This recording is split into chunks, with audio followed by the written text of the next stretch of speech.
ili uwe kwanza kupata habari kutoka JTV. Subscribe.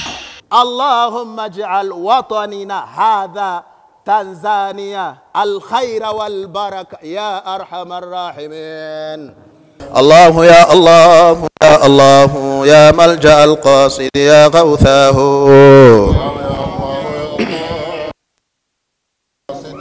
باسم الإله وبه بدينا ولو عبدنا غيره شقينا يا حبذا رب وحبدينا وحبذا محمد هادينا لولا ما كنا ولا بقينا إنا دعوناك استجب آمنا.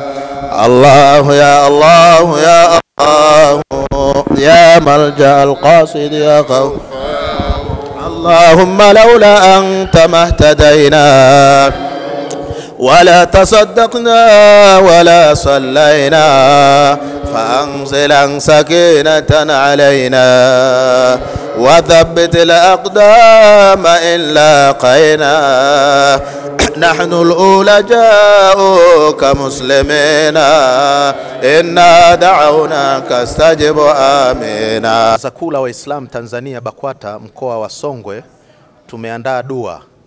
Dua ile ni maalum kwa ajili ya kuiombea amani nchi yetu, lakini kuombea uchaguzi upite kwa salama, na ni muhimu kwa jamii ya Waislamu na Watanzania wote waweze kuliombea taifa lao, na dua inakuwa na umuhimu sana katika nchi, kwa sababu kupitia dua utulivu utapatikana, kupitia dua basi riziki zitapatikana, kupitia dua watu wataelewana, kwa sababu ambaye anaombwa ni Mwenyezi Mungu Subhanahu wa Ta'ala, na Mwenyezi Mungu ndiye ambaye analeta amani, analeta utulivu. Kwa hiyo Baraza Kuu la Waislamu Tanzania BAKWATA siku ya kesho tarehe 17 pale mkoani katika ukumbi wa Vawadei tutakuwa na dua maalum ya kumwombea Mheshimiwa Rais wa Jamhuri ya Muungano wa Tanzania mama yetu Samia Suluhu Hassani, kwa sababu ndiye rais wetu kwa muda huu. Kwa hiyo kama Watanzania, kwa mujibu wa vitabu vitakatifu, tuna haki ya kuliombea taifa letu, tuna haki ya kuiombea nchi yetu, lakini tuna haki pia ya kumwombea rais wetu mama Samia Suluhu Hassani. Mwenyezi Mungu Subhanahu wa Ta'ala ampe afya, amwepushie maradhi, ampe hekima na busara wakati tukiendelea katika uchaguzi huu wa mwaka 2025. Ani inaeleza wazi kabisa, angalia Mtume Ibrahim alayhi salam aliombea nchi yake ya Makka.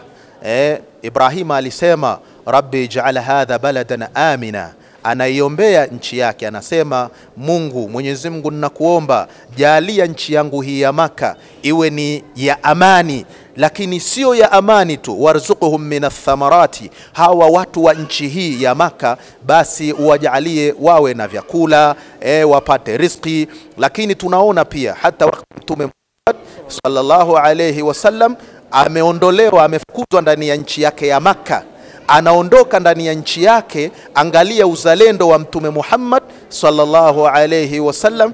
Anasema nini? Anasema ma atyabaka min baladin, hakuna nchi ambayo ni bora, ni nzuri kuliko wewe nchi ya Makka. Wa ahabbuka ilayya, tena wa ahabbu ilayya, tena nakupenda sana we nchi yangu ya Makka. Walaula anna qaumi akhrajuni, na kama si kwamba watu wangu wamenifukuza mimi kuondoka ndani ya nchi yangu, wallahi ma sakantu ghairaki, nisingeenda kuishi kwenye nchi nyingine. Haya ni maneno ya mtume wetu Muhammad sallallahu alayhi wasallam, anaifundisha jamii ya Waislamu kwamba wawe ni wazalendo. Anaifundisha jamii mbalimbali ya binadamu kwamba wawe ni wazalendo kwa nchi zao, wapende nchi zao, wazithamini nchi zao, wazitetee nchi zao, wawe tayari kutoa chochote kwa ajili ya nchi yao. Kwa hiyo na sisi kama Baraza Kuu la Waislamu Tanzania BAKWATA tumeona kwa thamani kubwa ya amani ya nchi hii, basi na sisi tuandae hii dua, na tunamuomba Mwenyezi Mungu Subhanahu wa Ta'ala tuwafikishe iende kwa khairi na amani. Ndani ya dua ile tumeweza kushirikisha taasisi mbalimbali za dini, madhehebu mbalimbali kama vile Jumuiya ya Maridhiano na Amani itakuwepo, viongozi wa dini mbalimbali, machifu.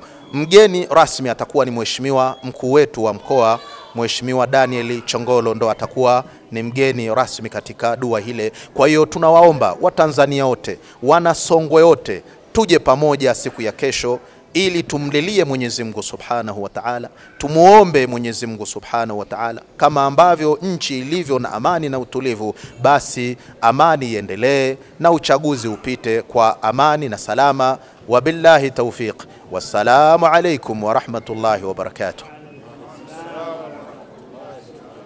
Vizuri hapa imezungumza kiuwazi kabisa, manabii walikuwa wanaziombea nchi zao amani, utulivu, baraka ndani yake.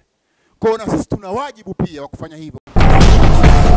Mtazamaji wa J Online TV, ili uwe kwanza kupata habari kutoka JTV, subscribe kisha like, halafu bonyeza kengele hapo chini ili uwe wa kwanza kupata taarifa pindi habari mpya inapokuwa imewadia.